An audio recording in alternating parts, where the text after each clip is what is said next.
জীবনে প্রত্যেকটা শখের বা ইচ্ছার একটা সময় থাকে, আর সেই সময় চলে গেলে না সেই ইচ্ছাটা বা সেই শখটার তেমন গুরুত্ব থাকে না।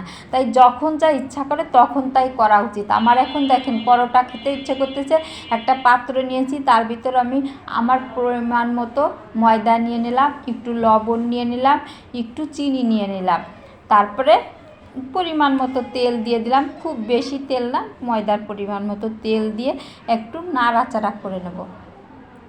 নাড়াচাড়া করে নিয়ে ভালোভাবে একটু মিশিয়ে নেব। তারপর আমি অল্প অল্প করে জল দিয়ে মেখে নেব। লুচি বা পরোটা আসলে মাখামাখির উপরে বেশি নির্ভর করে। মাখাটা সুন্দর মতো হলে আমার কাছে মনে হয় যে ভালো হয়। তাই সুন্দর মতো অল্প অল্প জল দিয়ে একটু, খুব বেশি নরমও না খুব বেশি শক্ত না, একটা ডো বানিয়ে নিলাম। দেখেন ডোটা সুন্দর মতো মাখা হয়ে গেছে, অনেক সময় ধরেই মেখে নিয়েছি। এবার আমি এটাকে কিছুক্ষণ একটু ঢাকা দিয়ে রেখে দেব। তবে এর উপরে আমি কোনো প্রকার তেল ব্রাশ করব না, শুধু ঢাকা দিয়েই রেখে দেব। লুচি বা পরোটা একটু ঢাকা দিয়ে রাখলে ভালো হয়। এবার আমি ঢাকনা খুলে কিছু ডো এবার নিয়ে আমি দুই হাতে গোল করে রুটি যেভাবে বেলে না গুলি বানায়, সেরকম গুলি বানিয়ে আমি রুটি বানানোর পিঁড়িতে রুটি বানিয়ে নেব। দেখেন এবার ময়দা দিয়ে রুটি বানিয়ে নেব। অন্যান্য পরোটার তুলনায় আমার কাছে এই পরোটাটা এত সহজ মনে হয়েছে আর খেতে অসাধারণ। দেখেন রুটি বানানো হয়ে গেছে, এবার আমি তেল ব্রাশ করে দিচ্ছি। তেল ব্রাশ করা হয়ে গেলে আমি পিৎজা কাটার দিয়ে চিকন চিকন করে কেটে নিচ্ছি, খুবই সহজ এটা।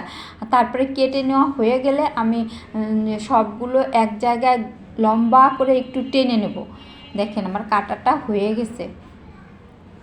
এবার আমি এক জায়গায় করে নিয়ে দুই হাত দিয়ে একটু লম্বা করে নেবো, আস্তে আস্তে টেনে লম্বা করে তারপরে পেঁচিয়ে পেঁচিয়ে গোল বানিয়ে নেব। দেখেন এই যে হয়ে গেছে, আর এভাবেই আমি সবগুলো বানিয়ে নিয়েছি। এবার আমি চলে যাব ভাজার জন্যে। এটা এখন দুই হাতে আমি একটু চাপ দিয়ে নেব, খুব বেশি করব না, একটু চাপ দিয়ে নেব।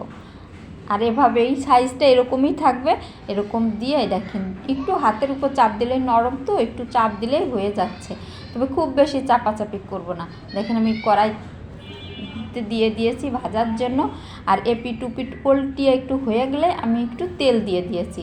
তেল দিয়ে নাড়াচাড়া করে একটু লাল লাল করে ভেজে নেব। আর এটা একটু মিডিয়াম আঁচে ভাজতে হবে, এটা একটু পুরু তো, তাই ভালোভাবে যাতে ভিতরটা হয় সেদিকেই লক্ষ্য রাখতে হবে।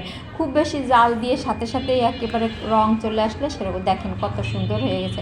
এখন এরকম দেখা যাচ্ছে, কিন্তু পরে দেখবেন কি মজাটা বের হয়। আমি উঠিয়ে নিয়েছি। এবার দেখেন আমি আলুর দম দিয়ে পরিবেশন করছি, আর পরোটাও দিয়ে দিছি। দেখেন ওয়াও কি মজা, কি সুন্দর, কত যে লেয়ার লেয়ার। আর এটা খেতে কিন্তু অসাধারণ হয়েছে, যে কোনো কিছু দিয়ে খেতেই কিন্তু খুব ভালো হবে। আমার কাছে কিন্তু খুব ভালো লেগেছে, খুব মজা, সেই স্বাদ একেবারে।